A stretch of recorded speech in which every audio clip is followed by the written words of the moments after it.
النهاردة إن شاء الله هيكون الدرس الثالث بتاعنا إعادة تدوير لمبة ليد من خلال نقطة لحام بالأسدير.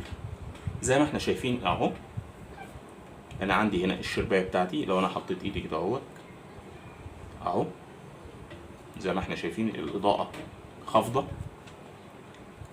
لو عملت كده أهو، هيبقى من خلال نقطة لحام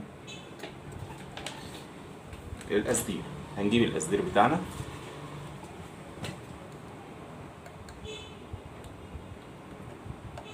واسيحه كده،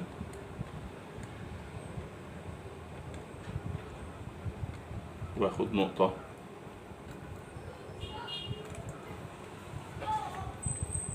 بالشكل ده، ونقطة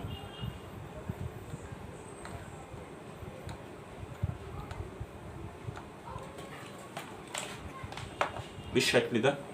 ده كده انا عملت اعادة تدوير لللمبة بتاعتي من خلال نقطة لحام أسدير. هفصل واشغل تاني، وبكده نكون نهينا حلقتنا. ويا ريت لو عجبك الفيديو ما تنساش تدعم القناة باشتراك ولايك وتفعيل زر الجرس ليصلكم كل جديد، مع تحيات اخوكم محمود المصري.